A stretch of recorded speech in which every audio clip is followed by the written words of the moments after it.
Welcome back, students. This is another important question, and the question is write in brief about the deep fascia of neck, that is the deep cervical fascia, and describe the investing layer in detail and its applied importance. So this question will be just an introduction to the cervical fascia. The types of the cervical fascia are the three different layers of the cervical fascia, and then we will learn about the investing layer of the deep cervical fascia along with its applied anatomy.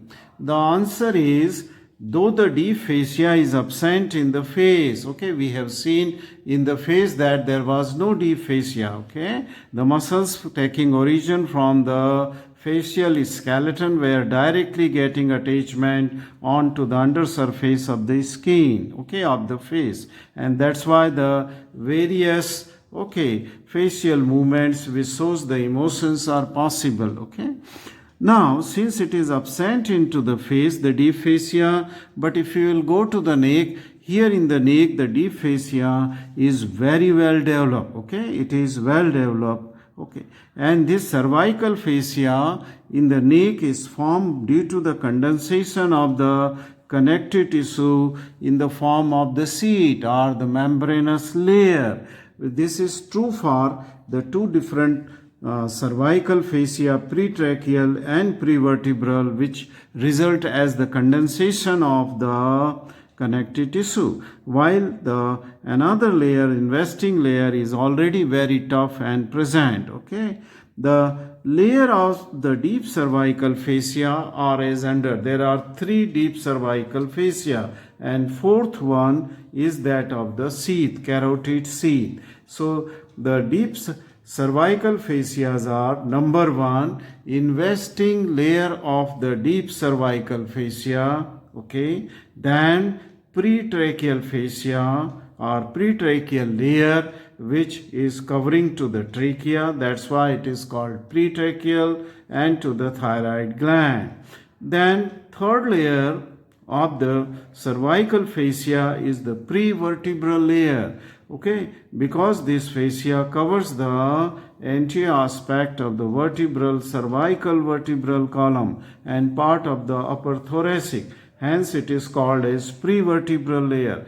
Then the connective tissue condensation is seen along the carotid vessels, that is internal carotid and the internal jugular vein, the vagus nerve, all they are covered by the condensation of the fascia, and this is called as the carotid sheath. So there are four, okay. If we go, then we will see that there are the four condensation of the cervical fascia: the investing layer, pretracheal layer, prevertebral layer, and that of the carotid sheath. Let us see in this diagram, which is a transverse section, okay.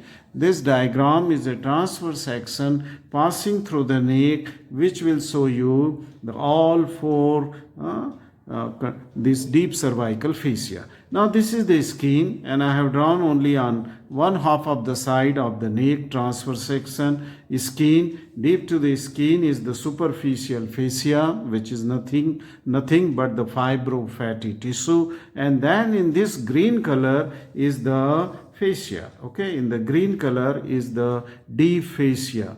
Here in the midline, it is in a single layer, and then it encloses the sternocleidomastoid, then again become a single layer, and then it is enclosing the trapezius muscle posteriorly. So this is called as number one, general investing layer of the deep cervical fascia, or just simply call it as the investing layer of the deep cervical fascia.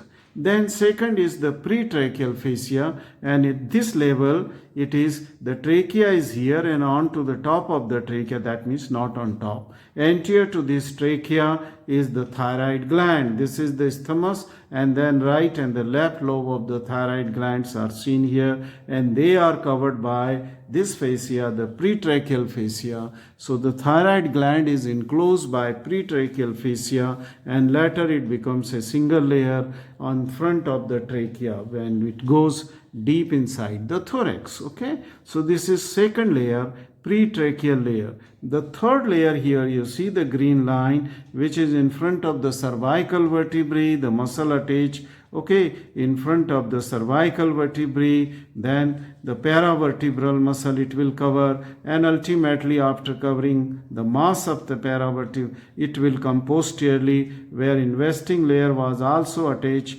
onto the posterior margin of the ligamentum nuchae. This is liga, which is attached here to the spine of the spines, okay, spines of the cervical vertebrae. So this is the ligamentum nuchae. So the posterior margin of this ligamentum nuchae will give attachment to both the fascia, that is investing and pretracheal fascia. Prevertebral fascia, not pretracheal. Pretracheal is deep inside.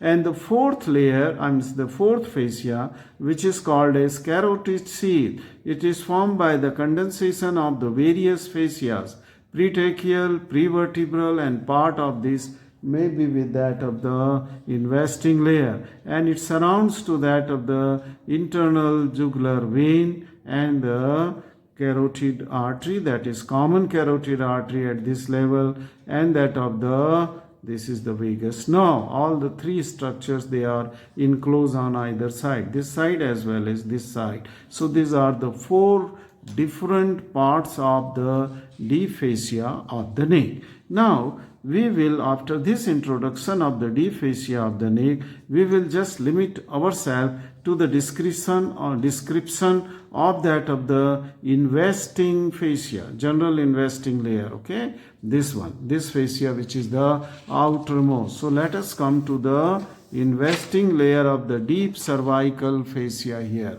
Okay, now the investing layer of the deep cervical fascia is present deep to the skin, as we have seen just now here. This is present just deep to the skin and deep to the superficial fascia, okay, to superficial. It is completely surrounding to that of the neck. So this fascia here, the deep fascia, that is investing layer, is completely surrounding to the neck, and it encloses all structure deep to the that means deep to the deep fascia, all those structures which are present, muscle, vessels, bones, okay, glands, all are enclosed by the investing layer. That's why it is called as general investing layer.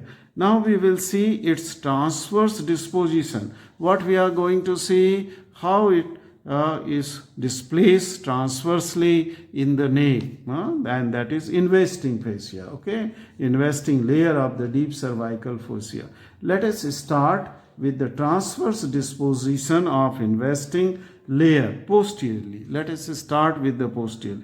As I said, this is the ligamentum nuchae, okay, ligamentum nuchae. Now from ligamentum, posterior margin of ligamentum nuchae, deep to the skin and superficial fascia, this begins. That means general investing layer begins here, or we are tracing from posterior side, okay, and here it will splits into two layers to enclose the muscle called as trapezius muscle. So it will split here to enclose the trapezius muscle at the anterior margin of the trapezius muscle or anterior border of the trapezius. These two layers of the general investing layer, they will fuse to form a single layer, okay, yeah, it will form a single layer.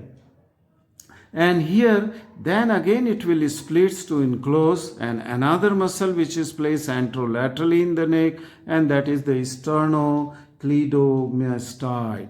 But between the anterior margin of trapezius and posterior margin of sternocleidomastoid, it is a single layer, and here it forms the roof of the posterior triangle of neck. I will show you in the diagram from the atlas the posterior triangle of the neck. Okay, no. At anterior border of the sternocleidomastoid, okay, it again fuses to form a single layer as it is doing here. This is the midline. Okay, so it will form a single layer and will cross to the opposite side in the midline. Okay, so there are single lamina which fuses and then splits to enclose the two muscle trapezius and sternocleidomastoid. And remember that this fascia general investing layer is quite tough, made up of the collagen fibers, dense connective tissue, and it is quite tough. Now I will show you this fascia as seen here, and then this will give you, I think, some idea about, let me just see it, find it out from this atlas where it is. Okay, just a minute. I will just find out and will show you the investing fascia. Okay. Yes, it is here. Okay. This is, let me tell you, the Theme dissector, and this is the volume number 3. Okay, and this is written by me, published by Theme, and I thanks Theme for using this figure to show you the investing layer. See this, deep to the skin and superficial fascia, you are seeing this, okay, creamish color structure is the general investing layer of the deep fascia. Okay, see here. Okay, if you will cut a cross section of this, then you can see that it is completely enclosing and surrounding all the structure which lies deep to the deep fascia. I said that anteriorly it is a single layer, and then it splits to enclose this muscle which is running obliquely upward, sternocleidomastoid. Again it becomes a single layer, and then again it splits at anterior margin of trapezius to enclose this muscle called as trapezius, and then it goes right up to the ligamentum nuchae which is in midline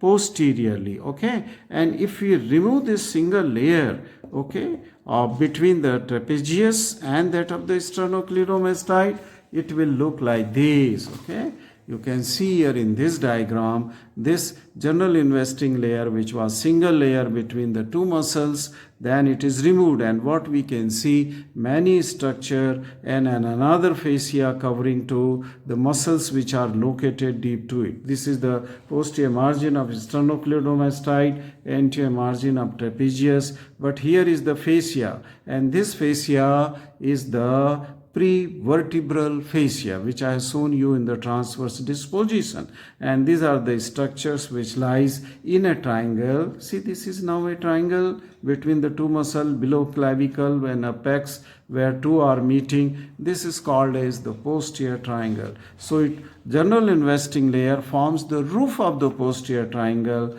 and then if we remove the roof, then we can see the floor of the posterior triangle where the fascia prevertebral fascia is seen. Okay, now this is again same, showing more structure, but here you can see the anterior margin. This is the single lamina. Here was single lamina which was forming the roof of the posterior triangle, and in this diagram from the posterior triangle we have removed the prevertebral fascia also to expose the muscles, to expose the muscle.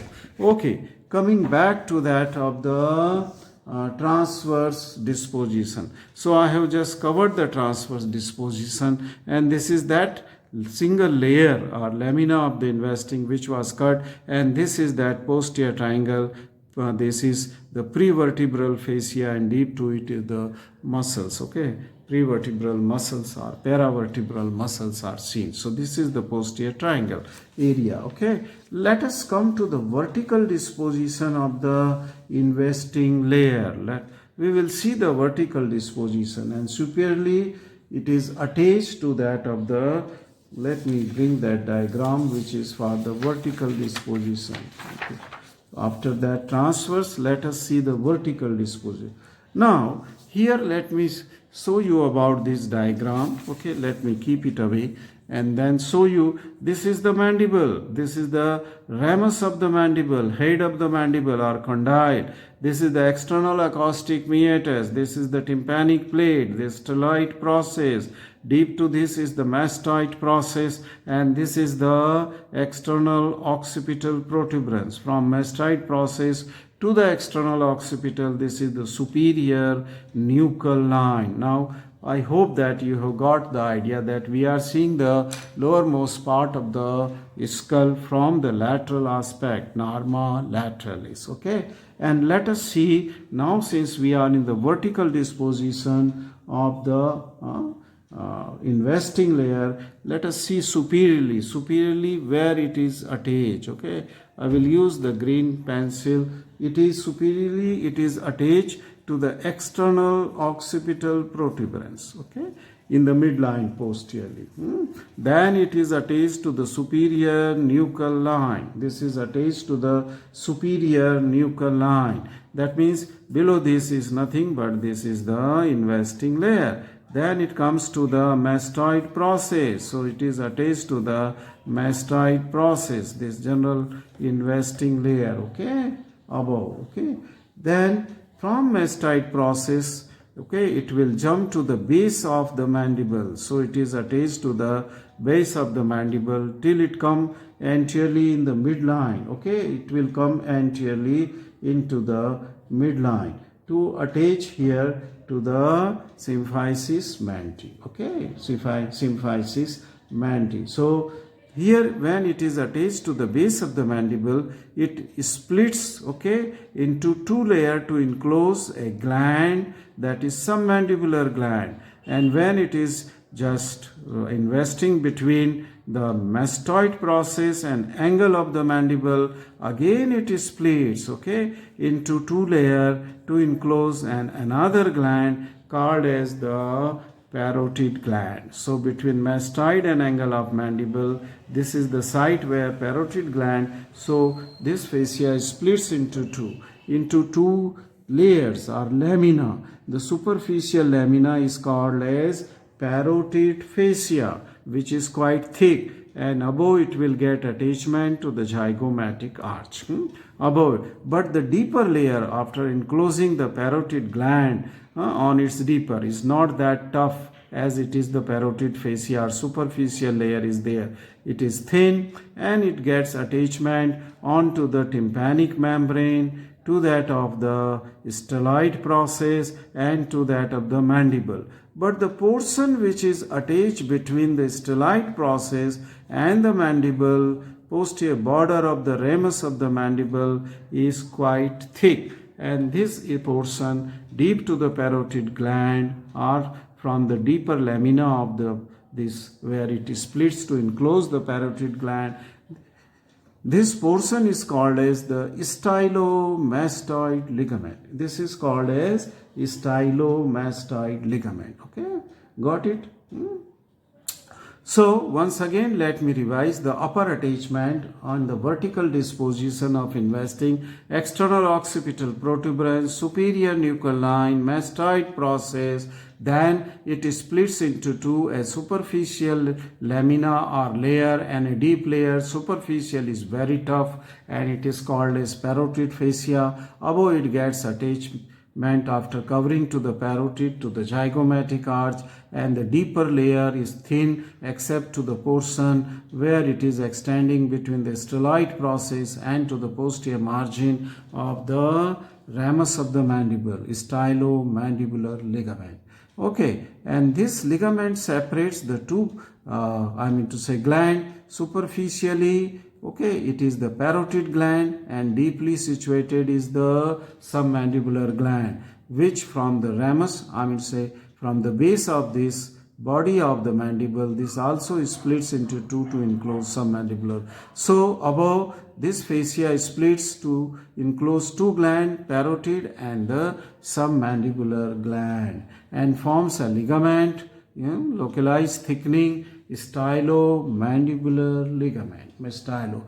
Let us see inferiorly where this is going to attach. This will cover the whole neck, and then below it will go to attach to the spine of the scapula. Okay, this will go and attach onto the both right and left spines of the scapulae. Okay, then it will attach to the acromion process, then anteriorly it will attach to the clavicle. Okay, and then most anteriorly it will attach to the manubrium. Here, see, this is manubrium is seen, and it is attached from the symphysis manti or midline of the mandible. It will go attach first to the hide bone, and then from hide bone to the manubrium sterni, where it encloses a space splitting into two. Okay, supraesternal space. Okay, this encloses which contained the jugular arch. Okay, jugular arch. So this is the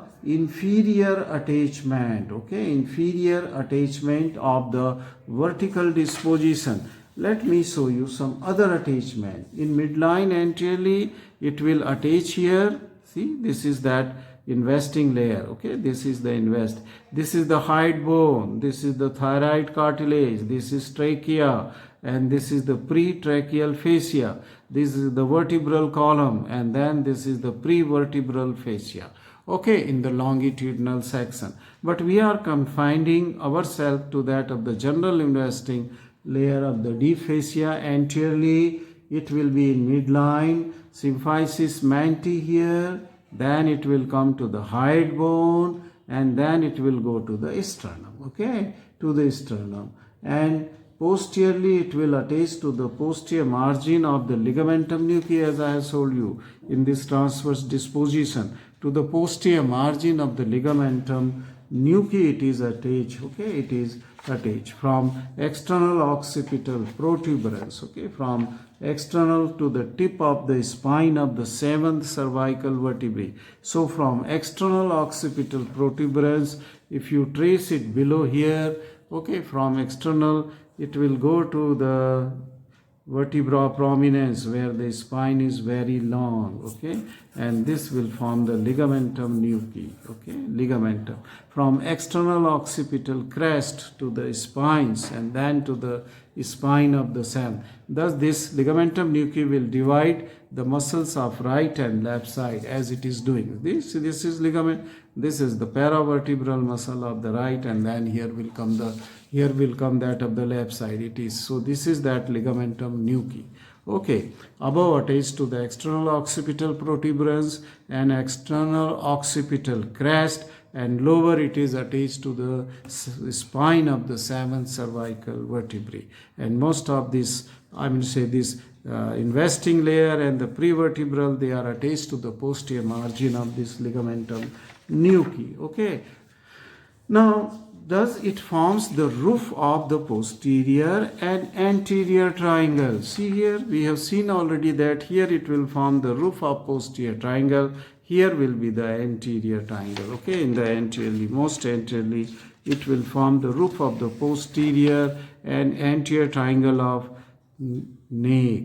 And deep to the parotid, it will become thick to form the stylomandibular ligament, which separates the parotid from submandibular gland, that I have already talked. Let us come to the applied anatomy of the investing layer. Now this is a very tough, as I said, that it is made up of the inelastic collagen bundle, I mean say layers, and this is the dense connective tissue layer, membranous structure, and this is inelastic. That means it will not expand because it is made up of the collagen fibers, which are inelastic fibers. So whenever there is, when it is enclosing that of the parotid gland, and whenever there is a swelling of the parotid gland, as it occurs during the infection called as mumps, which is a viral infection, and in that the parotid gland enclosed. But then since it is enclosed from superior as well as from inner aspect, So it has no room to expand because the upper expansion, upper layer is attached superiorly to the zygomatic arch, and the deep layer is attached to the tympanic membrane, to the stellate process and the margin of the ramus of the mandible. So it has no room to expand. So the swelling will be very painful because it will compress to the nerves. Okay, it will compress to the nerves in the this area, okay, of the parotid region, okay, or parotid gland. Second applied importance is in relation to that this general investing layer of the deep cervical fascia. Here it is, if there is a, an abscess is there, then this abscess of the muscle, say for example there is an abscess of this muscle, paravertebral muscle, and there is a collection of the pus, this may point out, okay, there may be a small breakage into the investing layer, and through this pus may come and collect deep to the skin in the superficial fascia. So a swelling will be seen in superficial, deep to the skin. Just I have drawn a diagram to tell you that this is the muscle, and in the muscle if there is infection, the collection of the pus, it may break out by breaking a minute opening into the general investing layer, which opens into the superficial fascia, which contain fibrofatty tissue. So loose area is here, so the pus will start collecting here, and then the swelling in the skin will be seen. Usually a surgeon will think that it is the collection of the pus just deep to the skin, will give an incision and drain this pus. But the root of this pus is coming from deep to the deep fascia, that is the general investing layer, and then it will keep on coming, okay, because then the surgeon should remove this area pus which is lying deep to the deep fascia. Now this type of the collection of the pus deep to the deep fascia and also in the superficial fascia through a opening in the deep fascia, not only in the neck but any place in the body, in the limbs, okay, this type of the abscess are called as collar stud abscess. They are called as collar stud abscess, and this is because of the collection of pus in the deep to the investing fascia or deep fascia, which has pierced through an opening into the and come into the superficial fascia. Hence a physician should be careful just to assess whether it is a superficial abscess or it is a collar stud abscess, okay, collar stud. This completes the general investing layer of the deep fascia. What I will do, that means in the next video I will take another important in deep fascia layer, and that is the prevertebral layer of deep fascia, okay, and here it is the pretracheal, which is attached to the hide bone, then attached to the oblique line of the thyroid cartilage, then it lies in front of the tracheal rings, and then it encloses the thyroid gland. Since it is a midline, it will enclose the isthmus of thyroid gland, and then this pretracheal fascia will go into the thorax, where it will fuse with the pericardium, fibrous pericardium covering to that of the heart. Okay, in the next video I will tell you about the prevertebral fascia. Thank you very much for watching this video on the general investing layer of the deep fascia.